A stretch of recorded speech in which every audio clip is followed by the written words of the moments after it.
What if I told you the greatest stories of our generation aren't found in books or movies, but hidden within the intricate rhymes of a single artist?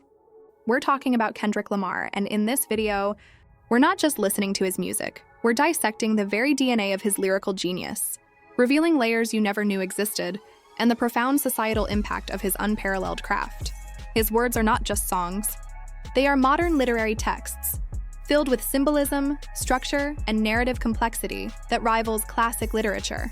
This is a deep dive into the mind of the man who turned Compton Street Tales into Pulitzer Prize-winning poetry.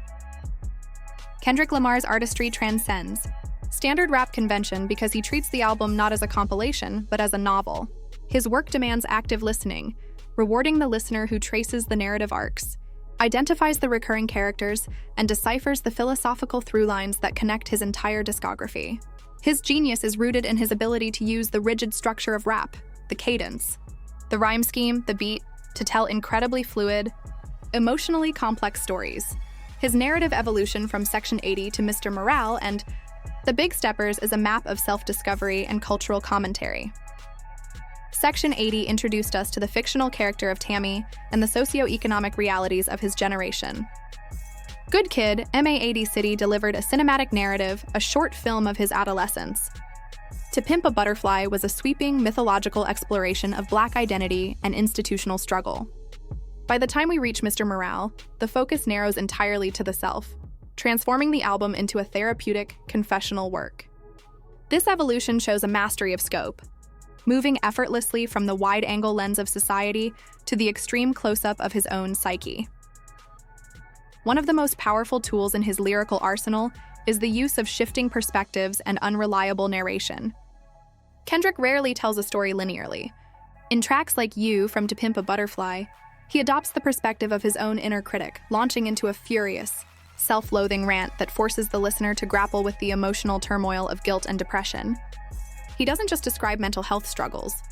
He embodies them, using different vocal tones and cadences to illustrate the fragmented voices inside his head. This technique is similar to literary figures like William Faulkner, where the story's reality is warped and colored by the character's emotional state. In Duckworth, from Damn, the storytelling reaches a peak of complexity. The track reveals the near-fatal intersection between his father, Ducky, and Top Dog, TDE founder Anthony Top Dog Tiffith.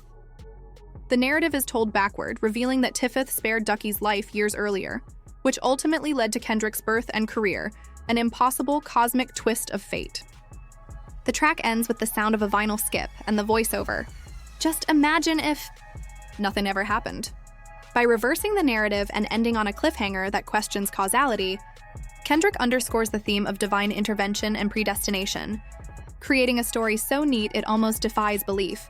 The ultimate use of the unreliable narrator to suggest a higher, guiding force. This lyrical structure deliberately mirrors classic literary devices. He utilizes symbolism relentlessly. The caterpillar turning into a butterfly represents his own transformation.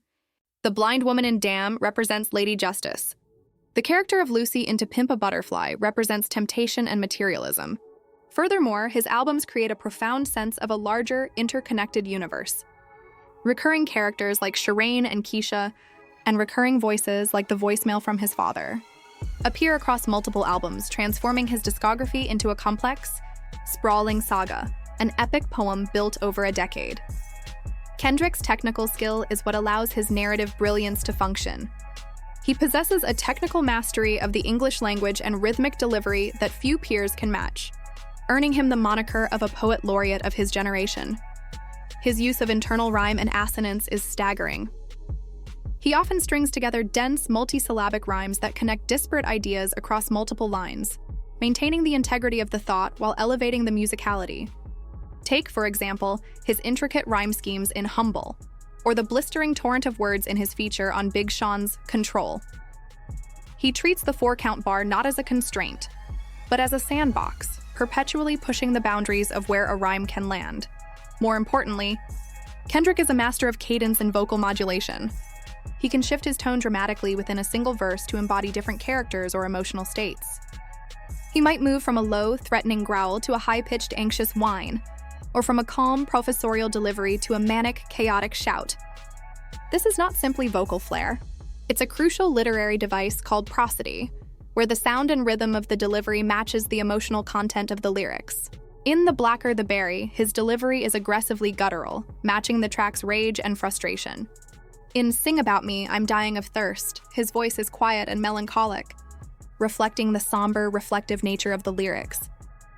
The profound impact of his technical skills is that he can inject dense, complicated sociological and political concepts into highly rhythmic, accessible music. He makes intellectual depth sound cool, bridging the gap between street philosophy and academia, a feat that culminated in his groundbreaking Pulitzer Prize win for Damn, a moment that officially cemented his work as a cornerstone of American literary tradition. Kendrick's lyrical genius is inextricably linked to his assumption of the role of the public intellectual and moral voice for his community. His music is often difficult, challenging the listener, black, white, rich, or poor, to confront uncomfortable truths about race, capitalism, and systemic oppression. To Pimp a Butterfly is the seminal work in this area. It uses the metaphor of the pimp, the exploitative music industry and capitalist system, and the butterfly, the transformed artist Black experience, to dissect what it means to be Black and successful in America. The album tackles issues of colorism, self-hate, and the pervasive feeling of survivor's guilt that comes with escaping the trappings of the MAAD city. He weaponized his success to give voice to the voiceless, but he did so by first turning the critical lens onto himself. In more recent work, such as Mr. Morale, the focus on vulnerability and personal accountability becomes the new form of social commentary. By dedicating an entire album to his own therapy sessions, confronting his internalized biases, his trauma, and his own shortcomings, he shifts the focus of social change from political action to radical self-healing. This is perhaps the most audacious move of his career, suggesting that true societal revolution begins not on the streets, but in the heart and mind of the individual. His ability to articulate the complexities of modern life with such precision and emotional heft ensures that his music will continue to be studied long after his recording career ends.